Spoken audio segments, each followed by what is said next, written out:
నిన్న కేంద్రం బడ్జెట్ ప్రవేశపెట్టిన తర్వాత వివిధ రాష్ట్రాలు భారీ స్థాయిలో ఏపీ మీద బీహార్ మీద పడి ఆడిపోసుకుంటున్నటువంటి పరిస్థితి. కేంద్రం ఏదో ఏపీకి బీహార్కి భారీగా వరగబెట్టేసినట్టు. మ్యాటర్ ఏంటంటే బీహార్కి బాగానే నిధులు ఇచ్చారు, 26,000 కోట్ల సాయం ఇచ్చారు. ఇది కాకుండా బ్యాంకుల నుంచి నిధులు కావాలి అంటే దాని గురించి కూడా ఆలోచిద్దామని చెప్పారు. 12 మంది ఎంపీలను ఇచ్చినటువంటి బీహార్కి మాత్రం భారీ స్థాయిలో నిధులు ఇచ్చారు. 16 మంది ఎంపీలను ఇచ్చినటువంటి ఏపీకి మాత్రం 15,000 కోట్ల అప్పు ఇచ్చారు. సో ఇది మరి ఇతర రాష్ట్రాలకు అర్థమైందో లేదో తెలియదు.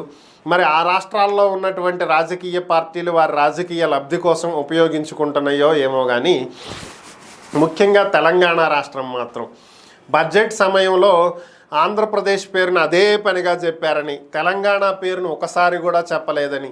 ఇక్కడ పేరు ముఖ్యం కాదు స్వామి, డబ్బులు ముఖ్యం, కేంద్రం నుంచి డబ్బులు వసూలు చేయండి, దాని గురించి ఆలోచించండి అంటే అదేమీ లేకుండా పనికిమాలిన వ్యవహారాల గురించి చర్చించుకుంటూ ఏకంగా అసెంబ్లీలో దీని గురించి ఒక చర్చ నడిపారు. సీన్ కట్ చేస్తే బీఆర్ఎస్ ఎమ్మెల్యే హరీష్ రావు మాట్లాడుతూ సీఎం రేవంత్ రెడ్డి నిధుల కోసం ఢిల్లీలోని జంతర్ మంతర్ వద్ద ధర్నా చేయాలని, ధర్నా చేస్తే బీఆర్ఎస్ కూడా కలిసి వస్తుందని, రేవంత్ రెడ్డికి కంచుకోటలాగా కవచంలో నిలబడి కాపు కాస్తామని కూడా ఒక భారీ ప్రకటన చేశాడు. మ్యాటర్ ఏంటంటే ఇక్కడ ఒక విషయం మాత్రం మెచ్చుకోవచ్చు. ఎందుకని అంటే లోకల్గా రాజకీయ పార్టీలు ఎంతైనా కొట్టుకు సావచ్చు, తప్పే లేదు దాంట్లో. కానీ రాష్ట్ర ప్రయోజనాల విషయం వస్తే మాత్రం అన్ని రాజకీయ పక్షాలు ఒకటయ్యి కేంద్రం మీద దాడి చేయాలి. ఇది తమిళనాడులో జరుగుతుంది.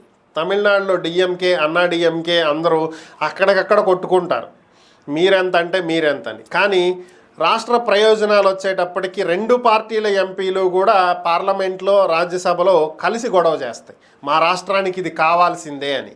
దురదృష్టం ఏంటంటే ఏపీలో ఆ పరిస్థితులు లేవు. వీళ్ళు ఇక్కడ కొట్టుకు సస్తారు, అక్కడ కొట్టుకు సస్తారు.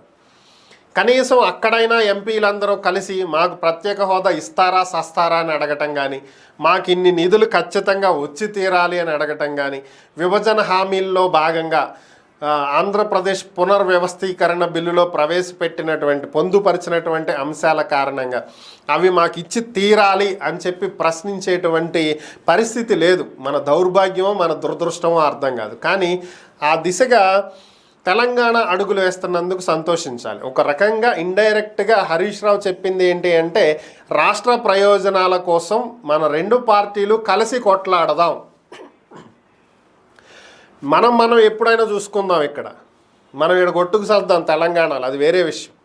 కానీ రాష్ట్ర ప్రయోజనాల కోసం ఢిల్లీ వెళ్ళి ఇద్దరం కలిసి వాళ్ళని కొడదాం. సో ఇది ఆయన సింపుల్గా చెప్పినటువంటి మ్యాటరు. దీనికి రేవంత్ రెడ్డి కూడా స్పందించడం జరిగింది.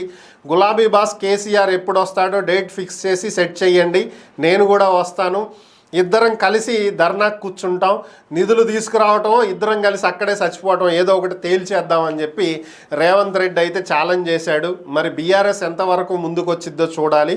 మరి అఖిలపక్షంగా కలిసి వెళ్ళి పోరాటం చేస్తే మరి తెలంగాణకి ఏమన్నా నిధులు ఏమన్నా కేంద్రం ఇస్తుందో లేదో మరి పరిస్థితులు ఏంటనేది చూడాలి. మరి ఇలా కలిసి వెళ్ళి సాధించుకునేటువంటి పరిస్థితి ఏపీ నాయకులు ఎప్పుడు నేర్చుకుంటారో, ఏపీ ప్రజల నెత్తిన ఎప్పుడు పాలు పోస్తారో చూడాలి.